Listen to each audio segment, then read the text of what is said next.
I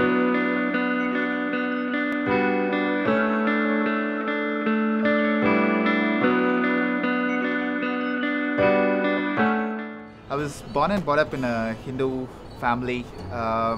Basically, was taken to temples every day, in and out.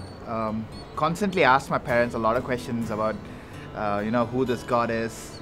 All those kind of questions, mostly was based around questions as which were holding me down, which were like holding me down to a very ritualistic thing as to um, eating or doing things a certain way, and being told that if I don't do it that way, like bad things would happen, and that didn't sit right with me, and I was so that kind of drove me towards taking up atheism. I was more skeptical to say that because my parents could not answer the questions that what I had.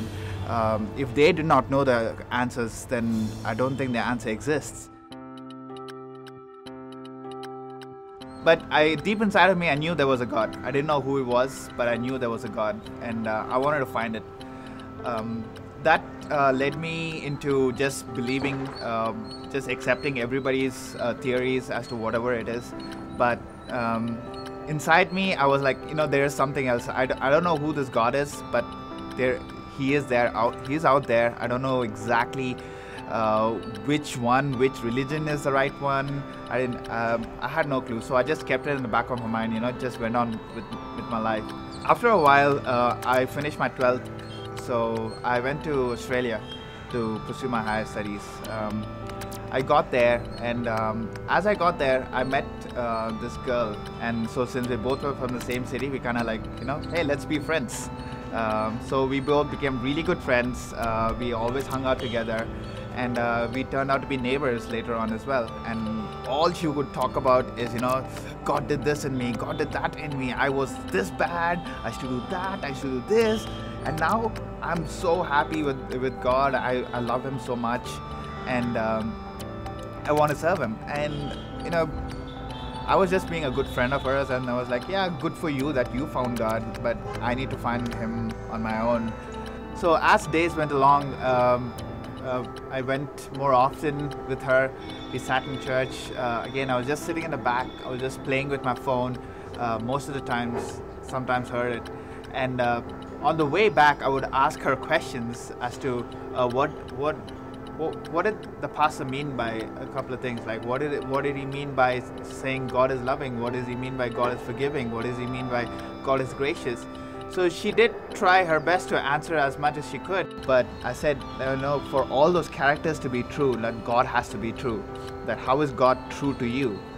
And so she answered back, saying that, if I tell you how God is true to me, it will make no sense to you, because God is a personal God, and he has shown himself to me in a way that only I can understand. And so if you ask, he will show himself to you in a way only you would understand. And that kind of was, that kind of satisfied my questions that I had. And so that I kept that in the back of my mind and went along. So the following week I had my exam. So I parked my car, went to the university to write my exam, finished my exam, and as I was exiting my examination hall, I started feeling hungry. Halfway to my car, I started losing energy, and I started feeling faint.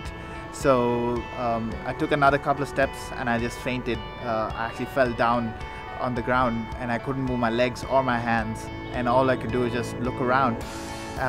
That's when I remembered what my friend told me about God. So I just prayed and I asked God, God, I was hungry, I'm hungry, and I need some food. And in less than a minute's time, I could see my friend running around the bend, coming up to me, and he's saying, hey, I went to KFC and I got a free bucket of chicken, and the minute I got it, I thought about you and I wanted to share it with you. And so we both sat together and we had chicken, and that's when I noticed that God was true, and he is a relational God. And that was amazing, to see that God was there. He cared for me even when I was hungry and I was desperate. And I had my chicken. I went back to my room. I locked myself in the room. I had no more exams for the rest of the week. So I just locked myself in the room, and I was just contemplating on this revelation that, God is true. The whole week, like all this jigsaw puzzles of all the bad things that had happened, all the good things that happened, all was falling into place. And I was seeing God's plan just unfolding in front of my eye. And I was in awe, and I was so happy that, I found God. I was like, this is God in me. And I'm trying to think about all these like ritualistic things to accept this God. I didn't know. I had no one to talk to as such. All I could hear is this voice inside me saying, don't worry, you will get the answer. You will get the answer. So that kind of gave peace in me. So I quieted down. So Sunday came around. And so usually my friend is the one who comes first to my house. So this time I'm first in her house. I'm like knocking, let's go to church kind of thing. She never suspected anything.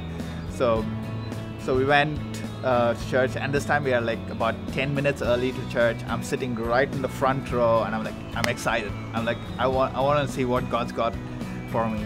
I'm sitting there, and so the praise and worship is done, and then the pastor comes to preach.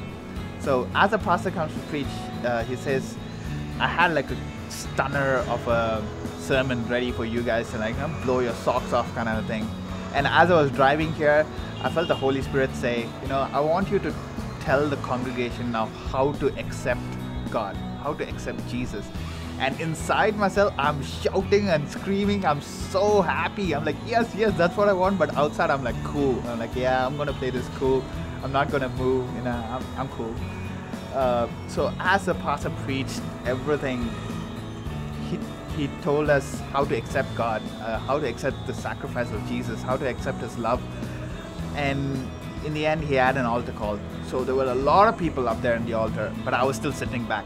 I don't know why. I wanted to be there, but I was still sitting back. And then the pastor looks at me. He just points at me. He says, God has done something amazing in your life, and He wants you to accept Him. And the minute he said that, I just ran to the altar, and I just bowled down crying. And then my pastor came. He laid his hands on me, and we prayed the sinner's prayer. And then since then, it's been an amazing ride. I've always been following Jesus, and I always will be following Jesus.